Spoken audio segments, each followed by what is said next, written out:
By January 1990, the new image of the Illinois Central Railroad had largely replaced the rather disjointed image of the Illinois Central Gulf. In this fourth volume of programs looking at the main line of Mid-America, we'll see a railroad still in transition. Rebuilt 3100 series GP40s were coming online, working alongside other power repainted into the Death Star paint scheme.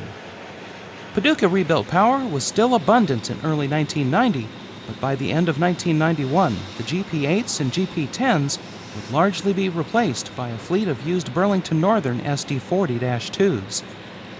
The seldom photographed Edgewood Cutoff, officially known as the Bluford District, was built in the 1920s as a freight line to bypass the hills on the parallel Centralia district through southern Illinois. In this volume, we'll see action on the Bluford District in 1990 and the original main line in 1991. At Russ Junction, two of the rebuilt GP40s team up with the GP10 on a southbound freight headed toward Fulton, Kentucky.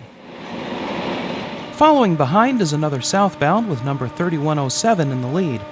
Russ Junction is the timetable name of the location where the south leg of the Y from the El Dorado district joins the Bluford district. The snow is picked up as a northbound empty coal train passes south of Ben Y at milepost 72. West End Road is one of the very few grade crossings on the Bluford district.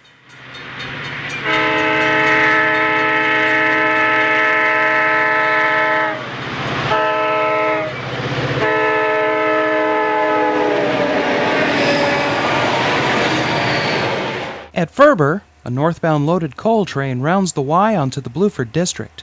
Ferber is where the east end of the El Dorado district to El Dorado splits away at milepost 70. As the light of afternoon fades, a coal train approaches the Bluford district at Ferber. After heading north to Rust, the train will continue westbound toward Benton on the El Dorado district.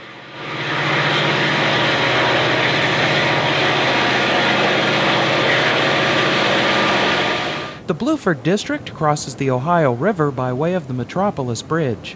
The bridge is owned by the Paducah and Illinois Railroad, a paper railroad originally formed by the Chicago, Burlington, and Quincy, and the Nashville, Chattanooga, and St. Louis.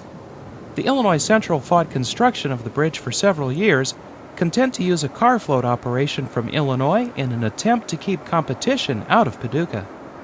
Once the Edgewood Cutoff was planned and the fight to keep other railroads out of Paducah was lost, however, the IC was only too happy to buy in. 9625 North is crossing from Kentucky into Illinois on March 25, 1990.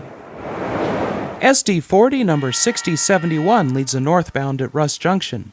Number 6071 was the very first SD40 and is preserved today at the Monticello Railway Museum in Monticello, Illinois.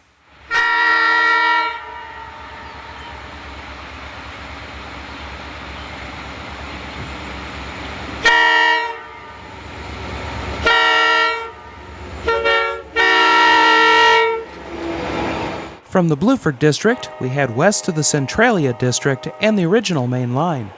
GP10 number 8126 leads a GP11 and a GP38 on East St. Louis to Centralia train ESC.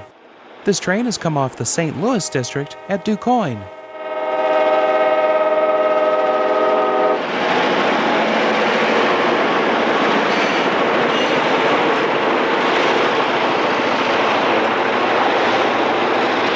At Cobden, CHME reaches the top of the ruling southbound grade on the Centralia district. The grade is stiff enough that the train has had to double the hill.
Behind CHME is southbound GLCA.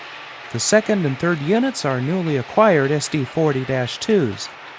These locomotives were let go by Burlington Northern when their long-term leases expired, and they were picked up second-hand by Illinois Central to enable the retirement of most of the Paducah Geeps.